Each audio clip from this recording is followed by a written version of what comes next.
Tapi kalau dari penelitian yang diadaptasi dari Thompson and Nelson waktu itu ada yang menggambarkan tentang perkembangan otak, ya.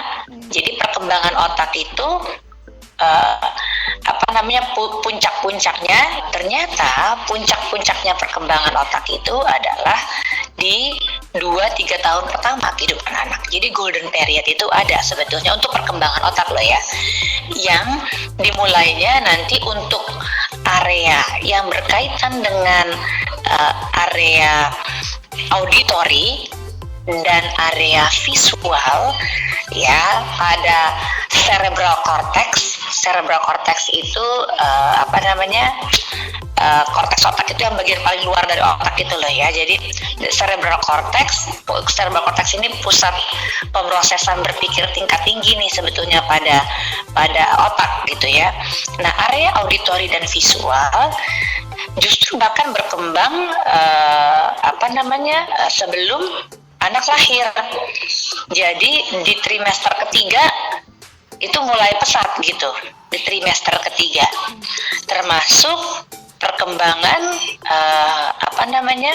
tapi puncak-puncaknya ketika anak lahir tetap ya, nanti lihat grafiknya, termasuk pusat area berbahasa ya, dan area prefrontal cortex. Nah, jadi 3 area tadi, nanti saya share gambarnya, itu bahkan berkembang di trimester ketiga gitu.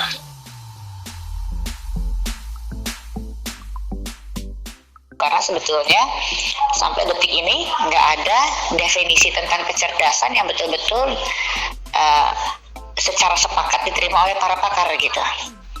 Ada berbagai macam pemahaman tentang kecerdasan jadinya. Namun kalau kita boleh simpulkan ya, kecerdasan itu dimaksudkan ya sebagai kemampuan belajar, kemampuan untuk berpikir abstrak. Jadi kemampuan berpikir abstrak ini menggunakan simbol, konsep gitu kan ya, serta kemampuan dalam beradaptasi terhadap lingkungan. Apa yang bikin anak sampai terhambat kecerdasannya sejak dalam kandungan?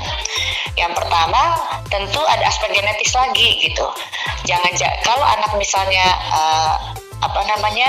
diturunkan kepada anak, ternyata ada kondisi-kondisi genetik, kondisi-kondisi tertentu yang memengaruhi kecerdasan anak.